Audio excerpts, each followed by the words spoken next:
All right, thanks for coming, everybody, up here on the stage. We appreciate you coming out to the Comikaze. We've got Mr. Stan Lee will be appearing in a few short minutes, but as you might imagine, as a 93-year-old gentleman, when I leave that other hall and walk here and he leaves, I beat him every time, right? He moves a little bit slower than I do, so he'll be here.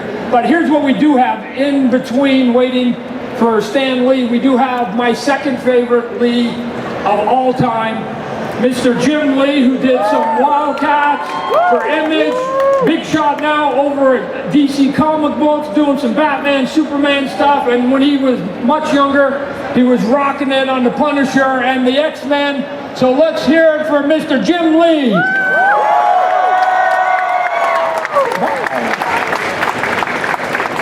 All right, when Jim comes up here, or Stan comes up here, we'll be there. He'll be up here. So here's what we're going to do here. Jim and I are going to have a conversation amongst ourselves, and we're going to chit-chat back and forth. If you guys have a question, we can get it as we're waiting for Stan.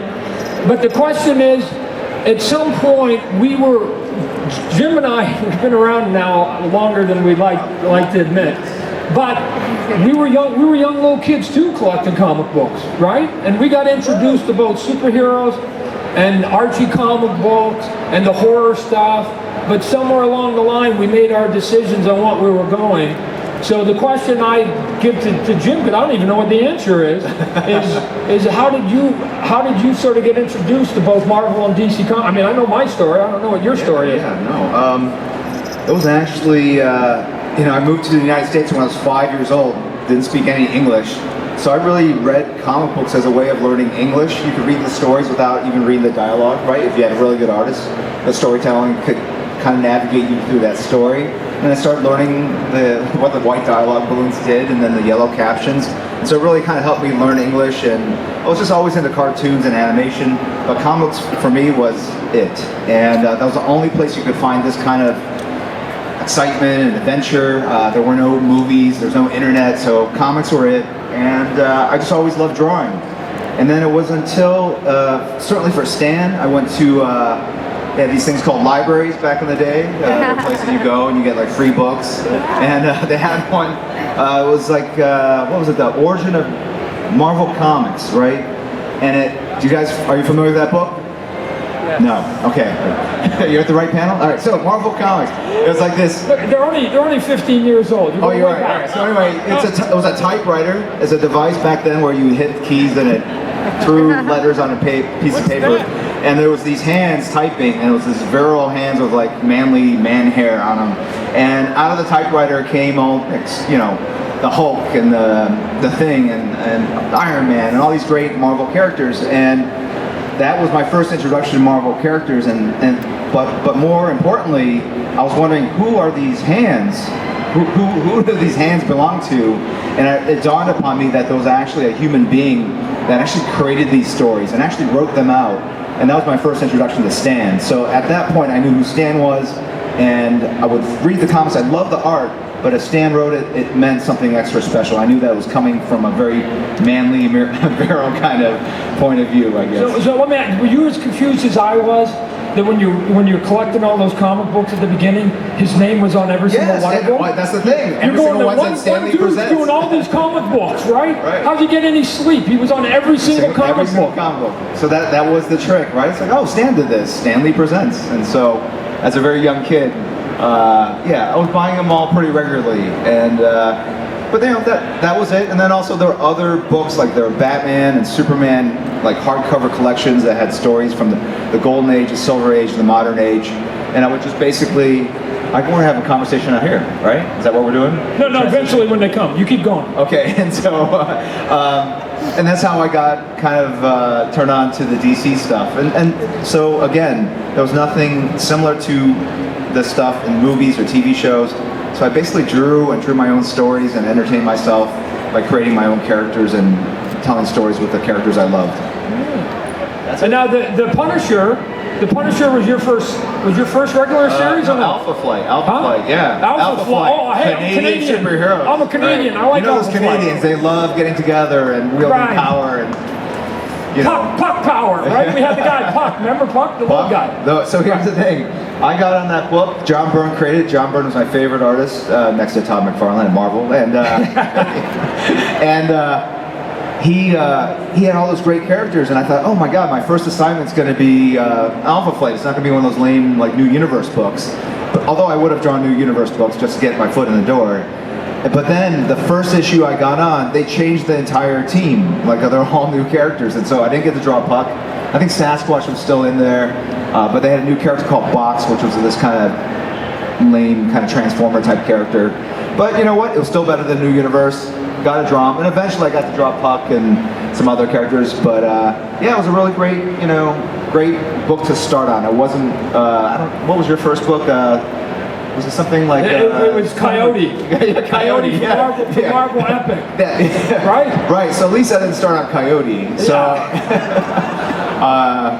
That was the proverbial mailroom. Right. It was the book that nobody wanted to do. Sure. And it wasn't even the book Coyote. It was a 10-page backup in Coyote. So they took the lowest book, and then they go, you're not even good enough for that. You can do 10 pages as a backup.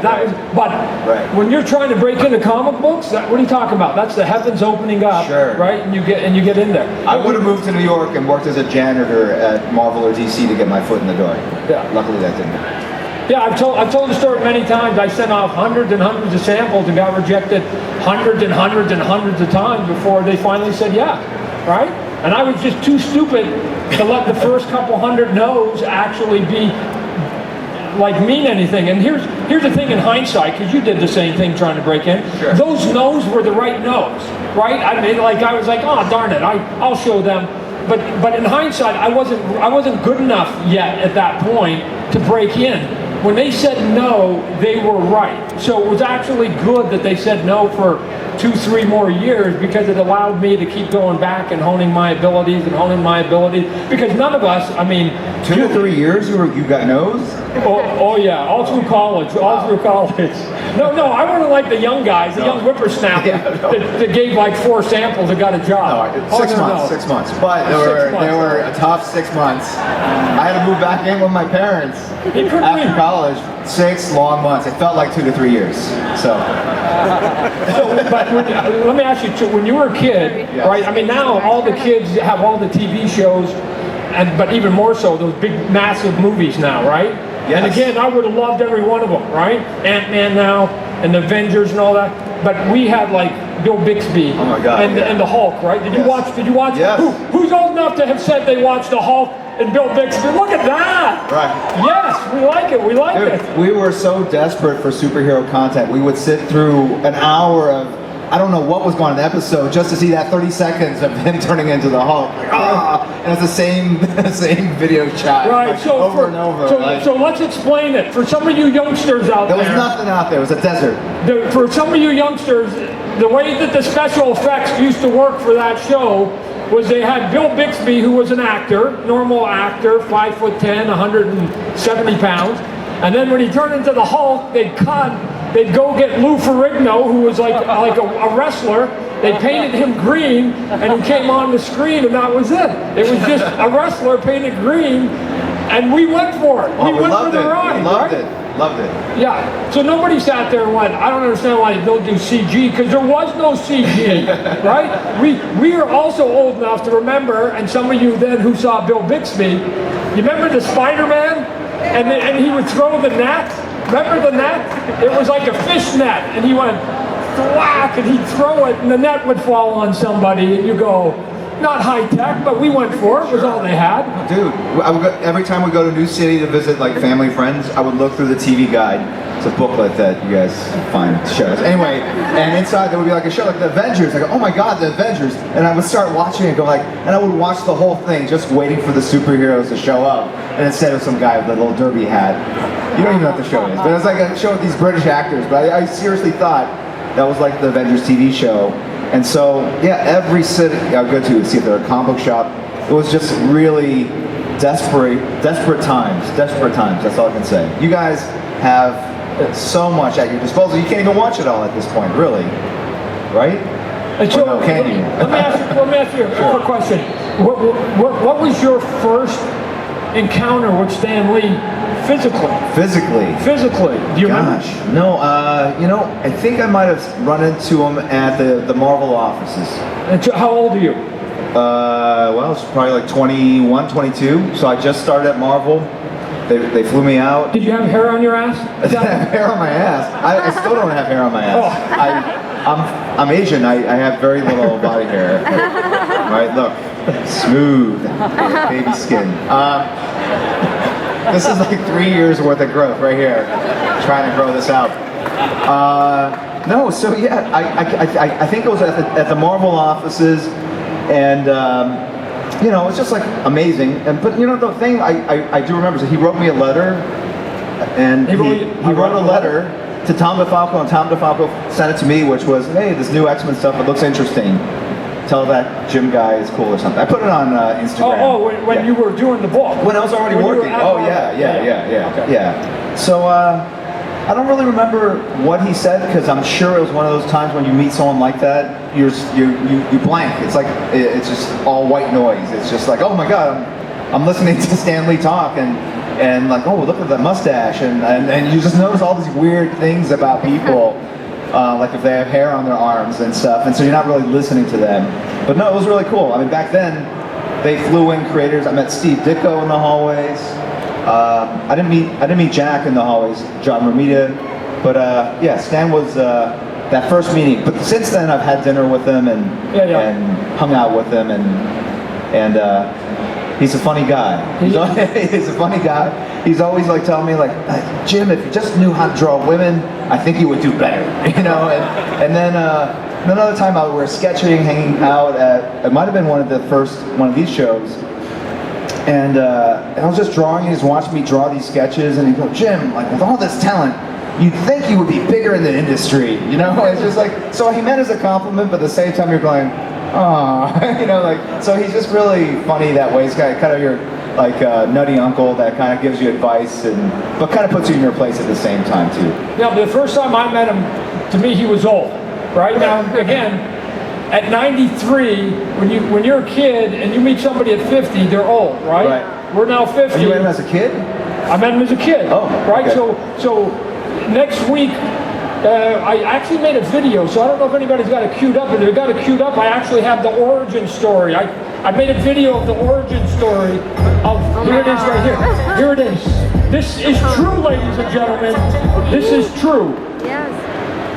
Oh, hey there, everybody. You caught me off guard a little bit. I was just reading Stan Lee's new amazing, fantastic, incredible memoir book. Look, other than my own personal creations, he's come up with some of the greatest characters that any of us have seen.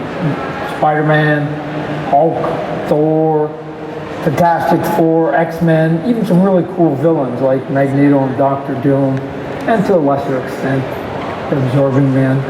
But here's what makes every one of those characters good, is an origin story. And I remember the origin story to my amazing, fantastic, incredible friendship with Stan. And it goes something like this. I remember it just like it was yesterday. I was about 16 years old. Me and my family, we were down in Florida. I was down there for a baseball camp. But as we were checking into the hotel, I was sort of wandering around the lobby. I saw a sign, and I noticed that they were having some kind of convention down the hallway. I gotta tell you, I was looking pretty good. You know, I had a denim jacket, slipped jeans, I was rocking a mullet. Yeah. And as we used to say back in Canada, I was friggin' incredible. And it wasn't just any convention, it was a comic book convention. And there were guys there who I collected their comic books, guys like Pat Broderick and Mike Zeck and a couple of other guys. But at the bottom of the sign, with the list of all the names, it said Stan Lee. And I went, wow, that's awesome. And I gotta tell you, I've seen his name in every one of the books I collected from Marvel, and it was like coming across the pole. And I just stood there and looked at it. So I wasn't gonna pass up a chance. I get in line with everybody else, and I'm gonna get a couple autographs, and went and bought a couple books. I'm standing in line, getting all excited, gonna ask him a couple questions, because at this point, I'm trying to teach myself how to break into the business. And I thought I'd try and pick his brain. And finally, I get to the front of the line, here's my big chance. And I walk up to the guy, the Pope, and I say, hey, I'm Todd McFarlane. I'm trying to break into comics, and can I hang out with you? So I'm just this goofy little Canadian kid, down for a visit, stumble upon him, want to break into comic book, and I thought he'd say something back. Oh, here we have the real Stanley! Here we have the real Stanley! How are we doing? Who is this guy? Did you take my name in vain, McFarlane? You know, it's terrible. If I want to see myself on the screen, I can't. I get the back of my head. I should be sitting where you are. You get up here. Hey, wait a minute. Is that Jim Lee? The Jim Lee? Son of a gun. I'm glad to see you. And there's Todd McFarlane. And where is Marc Silvestri? Isn't he here? Hey, Marc. I'm with guys who are more talented than me, so I think I'm going to leave. Hey, you guys are great. You want to get over there? That's a good idea. That's why you get the big bucks. All right. We're going to have to pass the mic. I have the only mic. Good. You can talk to yourselves. It is live. All right. My dress. Now that I got the mic, I have nothing to say. Hey, thanks for being here. It shows how smart you are. The biggest and best panel of the whole place. I'm here with great artists and I feel like an idiot. I can draw stick figures pretty good. Not as good as you. Have you ever seen Todd's stick figures, by the way? They are. So some of the characters that you helped create, right? Some of the characters you helped create. Who were among some of your favorite artists? So I've asked him, who were some of the favorite artists that he worked with in creating some of his characters that all of us have grown up with? I can't even say Todd McFarlane. I don't think you and I ever worked together. No, we didn't. You created Spawn all by yourself. Without Stan. What kind of a friend are you? You could have knocked on the door. You could have said, Stan, help me. Nothing. You went in by yourself. You created Spawn. I don't get any royalties. I'm going to talk to you. No, you haven't done me any good either. And you haven't, what am I doing here? None of these guys have done, they're competitors. I'm with 3 competitors. Get me out of here. I can get you some water. Here you go. That's my water. Well, that's the most I've gotten. And Jim Lee, hey, you're now the co-publisher of DC, aren't you? So you're a bigger enemy of mine than they are. No, we love DC. Who's excited for Batman? Even if it's the dumbest name any place had. I think I'm the only one here, though, that has worked with you, Stan. We have collaborated, right? Did we? Yes, we did. What did we do? We did. I want to say Stan Lee reimagines the DC. Just Imagine. Nothing. No. Just Wonder Woman. Nothing. You did Wonder Woman together. Stan used to call. Like, I did do Wonder Woman. Yes. I did all of your characters once. They That's never right. asked for a second time. Well, they were smart. Yeah. No, they were I don't know if fantastic. you remember, DC once had a series of books called What If Stan Lee Had Created, or something like that. And they let me write each one the way I would have done it. None of the ones I did were as good as the originals, but what the hell. They were fantastic. Look who you were working with. Yeah, exactly. Was I working with you on that series? Yes, we were working That's why together. they weren't as good. But the great thing was, I would like send like messages, like stupid questions, and then he would call back, and then I would hear it ring, and if it was from Stan, I would just let the answering machine run so I could get him on tape and just so I could hear you, and I've got the tapes still. So I apologize if I never answered the phone.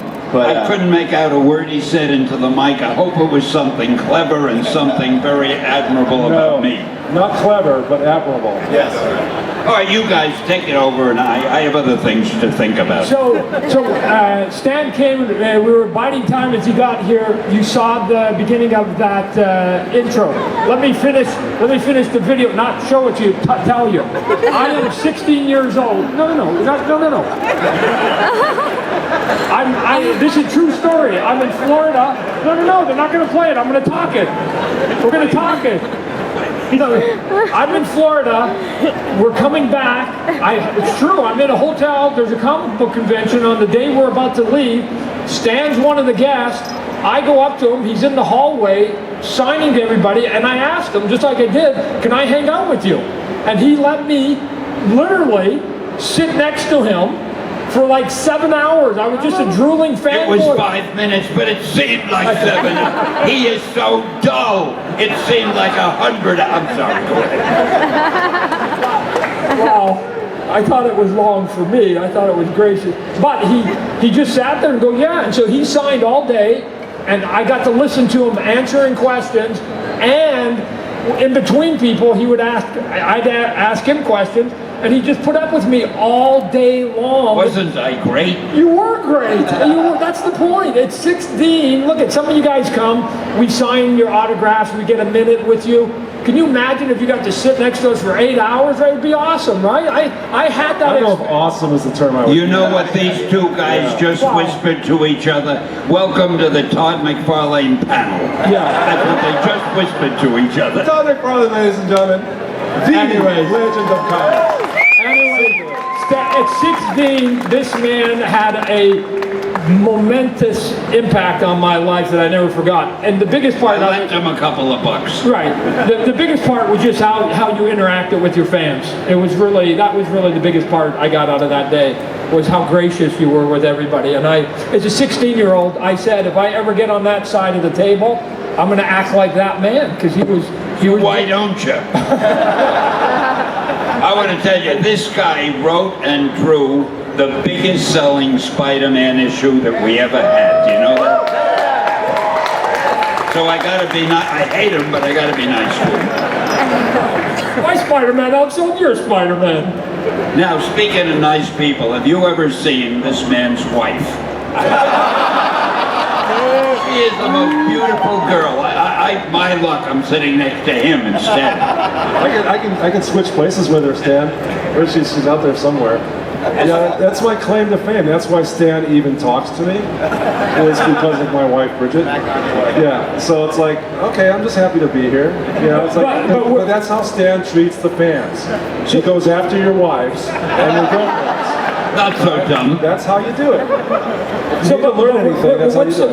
What's Stan's impact been on your life? Like I said, to me it was easy at 16. Well, Stan's impact on my life has been probably a lot like everyone's here. And basically, he's Stan Lee.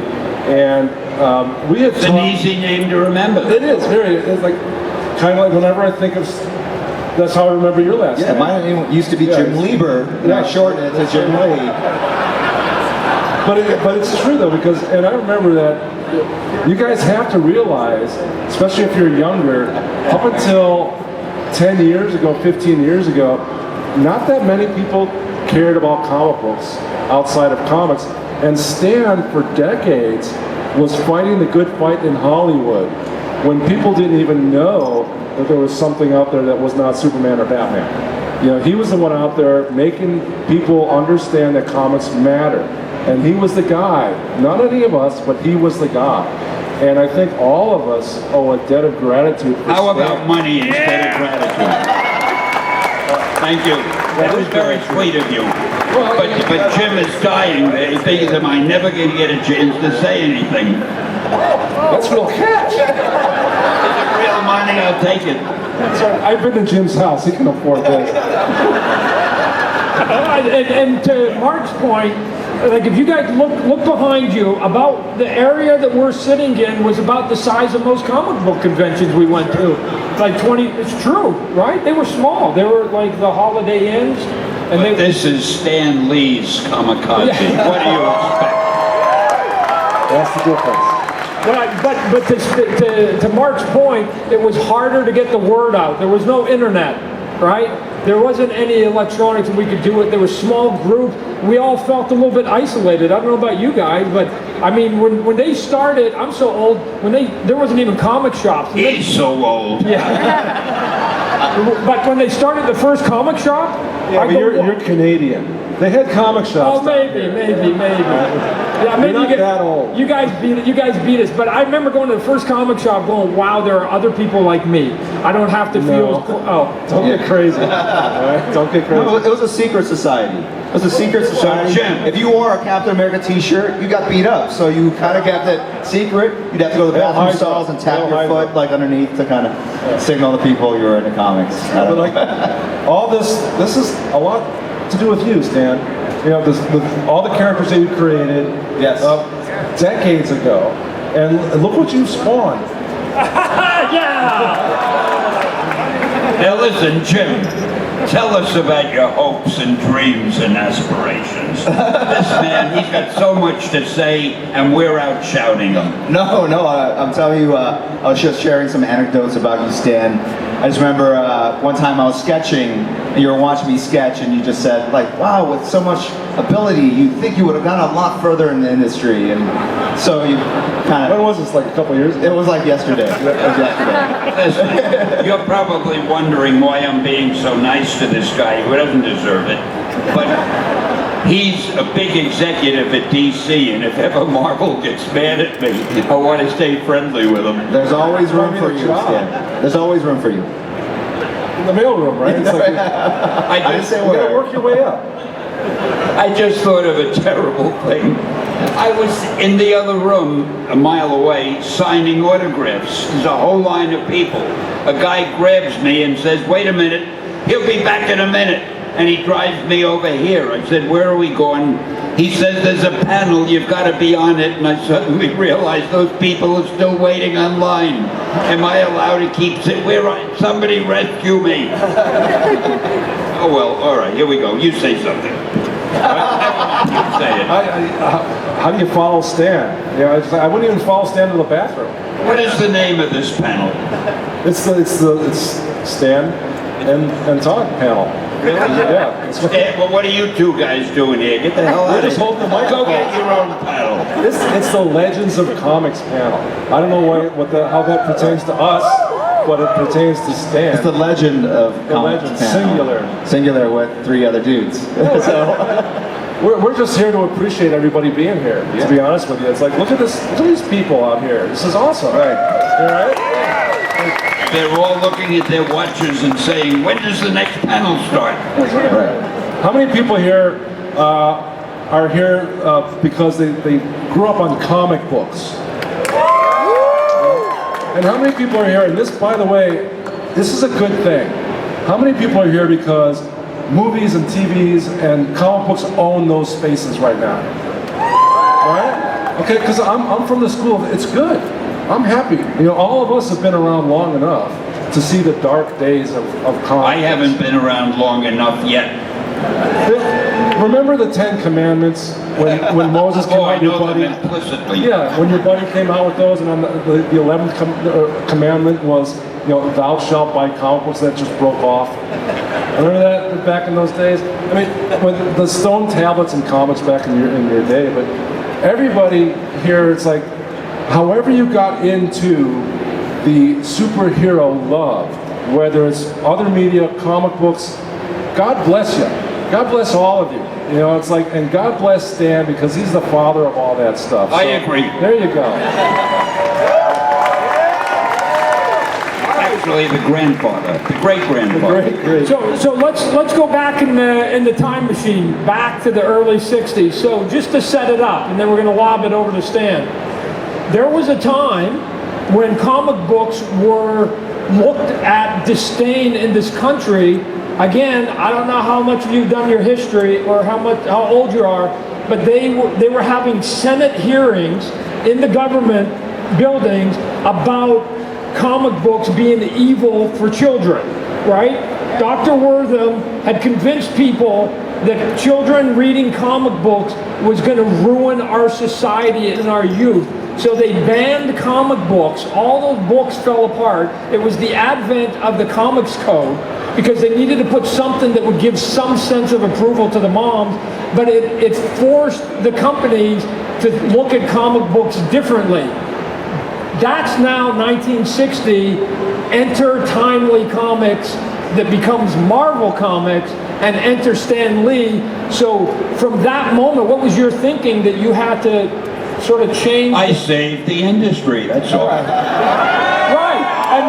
and we will all agree to it. The question now before you is how? What were you thinking of at that point? What were you doing? How did I was thinking of making money, I hope. No, yeah. But you were so prolific with all those characters, and they were different than like the EC horror books, right? So what were you trying to change in comic book? Because it worked. It eventually became the new golden era, the silver era comic books that's still alive and well today. So we weren't alive, or we were infants. So were all these good people. So tell us, get into your own head. Tell us, what were you thinking? I mean, I can tell you what I was thinking. When I create stuff, and there's no way to stop you. Right, go, tell us. So 1960, walk us through 1960, 1961. Well, I wanted to quit. So I said to my wife, I hate the stuff I'm writing, because I had to write what my publisher wanted. And all that he said to me was, forget about dialogue, forget about characterization, give me action. I want a lot of fight scenes on every page.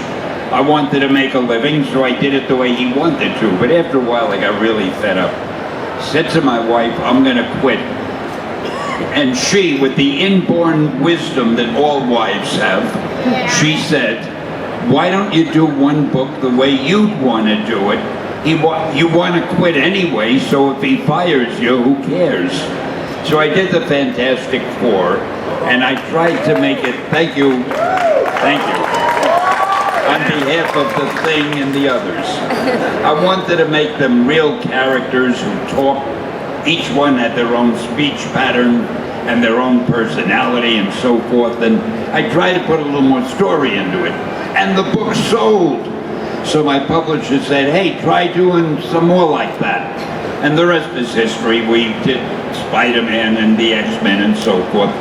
But if my wife hadn't told me, do one book the way you want to do it, who knows what would have happened? I'd be starving in the street somewhere because I would have quit and not been able to get another job. So there you are. I hear DC's hiring. Yeah, maybe I'd be working for DC, which then was National Comics. Oh, I gotta tell you this. Do you mind if I knock DC for a minute? Sure, I'll close my ears for a second. When our stuff was going good, we were called, I think, Atlas Comics. And I said, we need a new name because we're a new kind of company now. And I came up with the name Marvel. I like advertising, and Marvel is a great advertising word. You can get slogans like, make mine Marvel, welcome to the Marvel age of comics, and so forth. Well, DC, which at that time was called National, and that was before your time, so they must have felt, if Stan is changing the name of his company, we'll change our name. So what did they come up with? We had Marvel, and they came up with DC. It's gotta be the worst name any company ever had. No, but to show how great this man is, despite that lousy name, he still made a successful company out of it. There you go. Okay.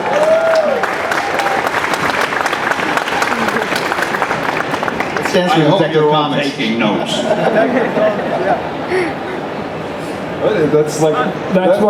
I go back to my autograph people? They're still waiting in line. Yeah, that's what we called our company, Image. Like Marvel, Image, right? We took a page from yours. Right, we were going to call it FU, but we said no. That would have been good. DC, FU, no. We said Image, Marvel, right? We took a page. Speaking of FU, I'm going to give the older members here something to think about. I'm not going to say the whole word, they're young people, but you know the word I mean. I think it's the most valuable word in the language because it could be a noun, it could be a verb, it can be a pronoun, it can be an adverb, it can be used in any way. When you go home, think about it, you'll realize I'm right. My favorite word. All right. All right, before we get off stage here, we'll open it up to a couple questions, and then we're going to have to leave. So let's, We have to answer questions. just two. We got one right here, right, this gentleman right here. The question is, how was it working with Jack Kirby? Great! He was wonderful. Jack was more inventive and more creative than you could imagine. I tell him 2 words and do something like this on the page and I'd forget about it. I'd look at the page later and he made a masterpiece out of the simple thing I suggested. I gave him the nickname Jack King Kirby, and as far as I'm concerned, he really was the king of the comics. These guys are the crown prince. All right, and I will ask the last question because they're saying our time's up. I know when I've talked to you, you have a specific thing about saying whether comic book is 1 word or 2 words. This is so important. Right, we're going to end it on the important stuff. I don't ever want to hear of any of you writing the word comic book as if it's 2 words, which most people do. Comic space book. Think about it. If you write comic book, it means it's a funny book. But comic book is a very special type of book, and it should be 1 word. It's a comic book. It's not a comic book. It's a comic book, and I don't want to find any of you spelling it as 2 words. Now you get out there and spread the word. Now the Excelsior. right. Now the opposite would go for your name. It's not Stanley, it's Stan Lee, right? Stan Space Lee. Right. Jim Space Lee. Right, that's Who's your it. favorite superhero? All right. Last one, who's your favorite superhero of all time? The greatest superhero. No, who's your favorite? Come on, Star Wars! Hey!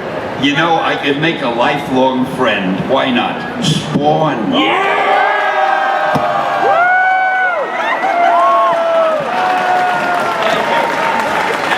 All right, everybody, thank you for I gotta coming. go, but Mr.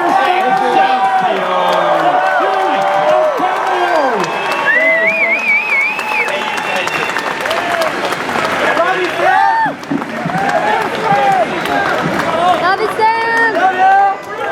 Todd, can I get an autograph? And I'm gonna go chase him down.